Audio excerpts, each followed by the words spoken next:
Okay. It's wonderful to be here today. Absolutely wonderful. I came to India 20 years ago and I've always longed to return. And what I want to talk to you about today is an innovation in teacher empowerment. And as the Colonel was saying, where's my keys? There we are. This is my motivation for the screening tests. Are you all right? Can you hear me? Okay, I'll try not to bang the microphones. My own son Matthew was diagnosed as dyslexic. That was 30 years ago, and he was only 5.5.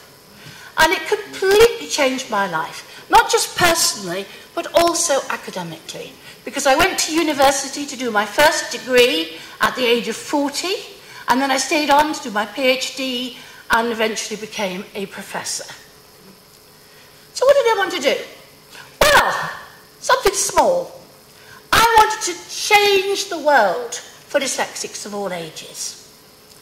And to do that, I wanted to construct innovative screening for use across the world. And to do that, again, I wanted to empower teachers to provide evidence on the difficulties they found. Because, of course, teachers can tell that children have problems, but they don't have the means to quantify it. So I wanted to cut into the cycle of failure for children with dyslexia and allow the teachers to quantify the difficulties.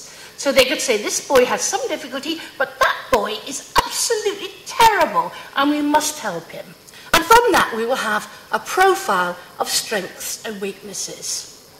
And we would then be able to teach the children in such a way that we could allow them to express those strengths that they clearly have and overcome the weaknesses in literacy. So that was my plan, a small plan, but I have to say it's shaping up nicely. So why would we treat dyslexia? Dyslexia is a specific learning difficulty that mainly affects the development of literacy and language-related skills. Well, that seems a simple definition, but if you're dyslexic, you may be verbally able, you could talk about all sorts of things, but when you get to school, or when you're trying to learn to read before you go to school, you just can't grasp what that letter on the page says. And then you can't link it with the sound, and you can't put it together to make words. I mean, you can't spell. You can't break the words up, you can't spell. You may have difficulty in actually writing it down as well. And so you fall behind. As other children learn and progress, you fall further and further and further behind. It impacts on your whole life. It's the commonest developmental disorder. It's around 10% of children in India, and it impacts in the development of schools throughout your life. Genetic in origin. There's a 50% chance of a child suffering from dyslexia if their parent is dyslexic, and it persists into adult life. So once my son Matthew was diagnosed, we realised my husband David in the front here was also dyslexic. He wasn't just somebody who was so stupid he should get in the bin, which is what they would tell him when he went to school many years ago. The wonderful news is that with appropriate teaching, you can improve the reading, you can improve their problems in phonological skills, their spelling, and above all, their confidence. But the bad news is with lack of support, the child experiences continuing failure, and the problems become entrenched and generalised. So the earlier you can provide support, then the more cost-effective it will be. And all our governments like cost-effective. Let's teach the child and improve their skills and adopt a stitch-in-time approach. This is an English proverb, do we know? Stitch in time? Good. That's lovely. So, our aim is to identify problems before children fail. And you can then transform lives. So what's so special about the DSTJ India? But it's the only screening test for dyslexia that can be administered by school teachers and which comes with Indian norms. So it's been specially developed for India. And it's not just teachers, it's a whole wide range of professionals who can administer and evaluate. School psychologists, special educators, general school teachers, and that's unlike other tests of dyslexia, where you have to wait for the psychologist to come in. And it helps schools to offer an inclusive learning environment where every child's learning is supported in line with his or her needs. And that can transform their futures. So I have to say I adore this test. It is the culmination of my life's work to have produced this test. I wanted to make sure that children didn't suffer as my husband David suffered and as my son Matthew had suffered. And so this was my motivation for producing this. Why is it so important to identify children early? Well, using the DSGJ India, you can ensure there's early identification, and that's essential in order to provide timely intervention and support. Very important that you intervene early on before the children's self-concepts fall, and it leads to better academic and professional outcomes for the child in later life. My husband was a flourishing business manager. My son has a degree in politics. Both of them went on to be very successful despite their early struggles. The norms for Indian children offer accurate measures of literacy skills such as reading, spelling and writing. And so that allows the early identification and timely support, which is not only effective but also cost effective. What does it offer? Well, it offers a profile of the child's strengths and weaknesses, and that's in the key areas of reading, spelling and writing, based on the norms for their age group. So norms are for every year in their lives.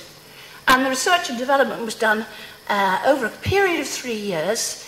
It involved testing of a large sample of children from schools across 11 cities in India, and including major national education boards, such as CBSE and ICSE.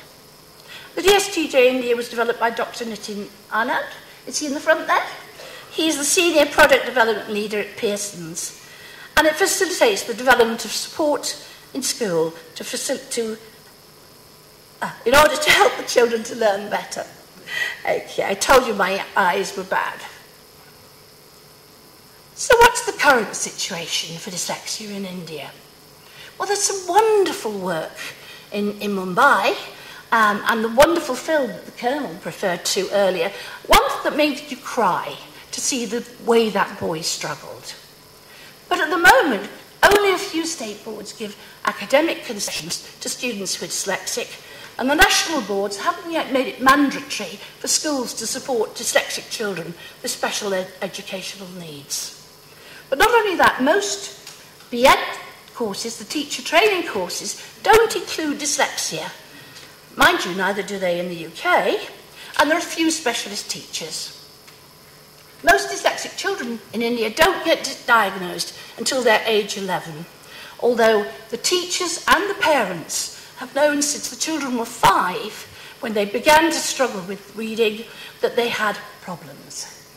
DSTJ India can fill this gap.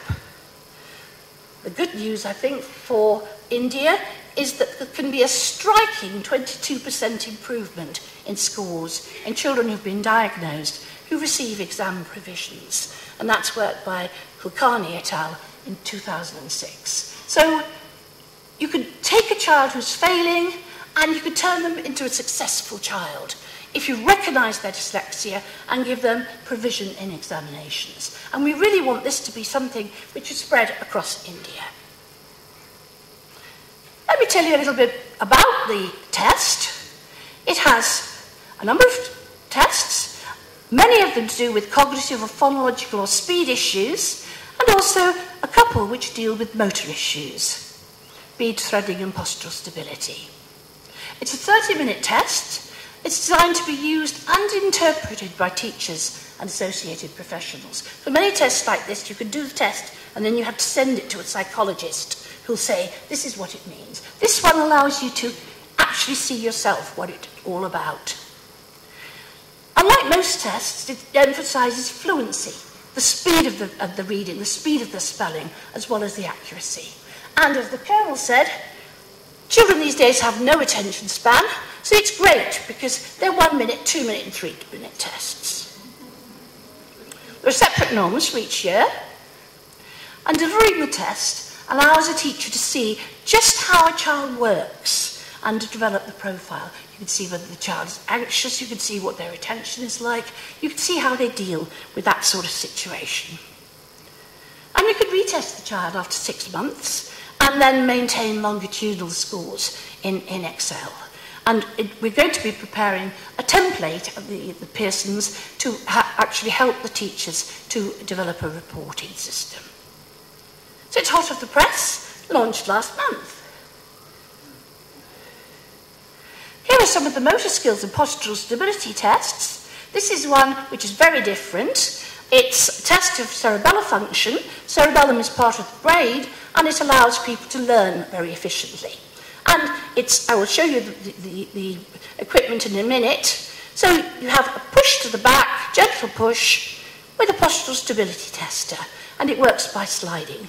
It's not to scale, it's not as big as that, it's only little. I'll show you later.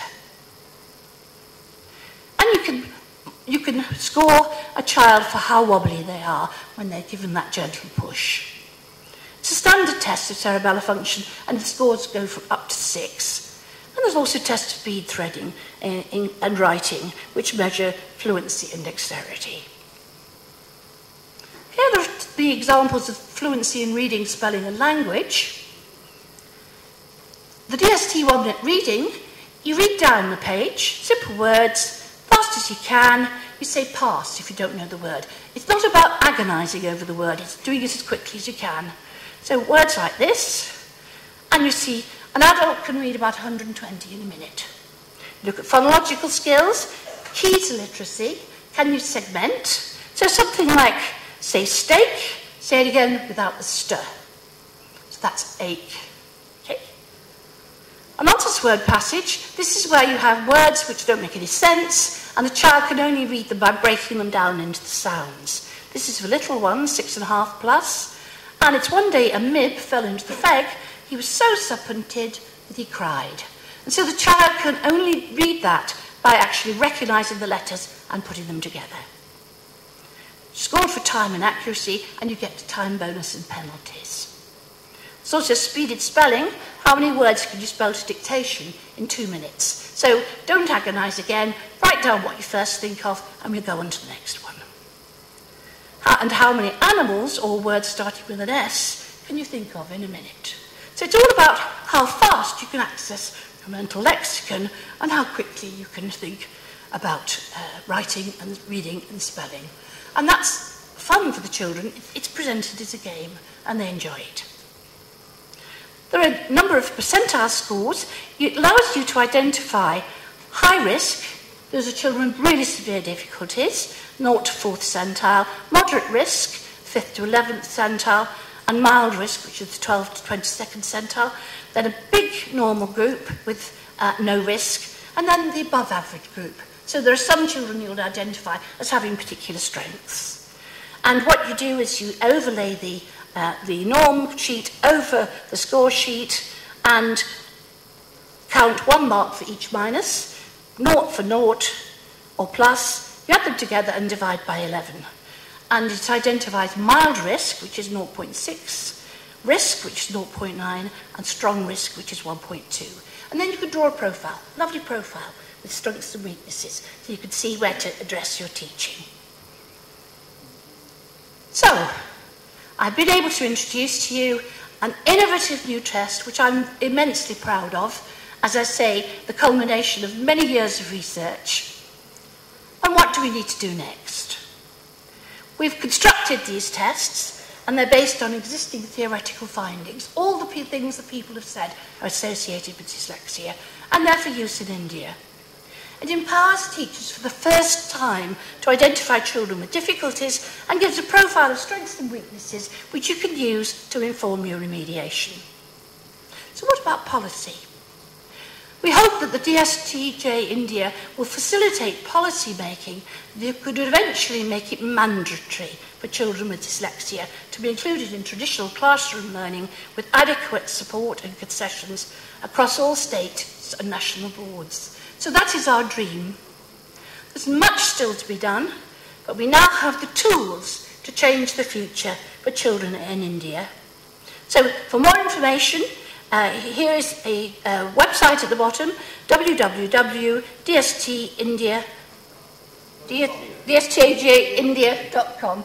Thank you very much. That's lovely.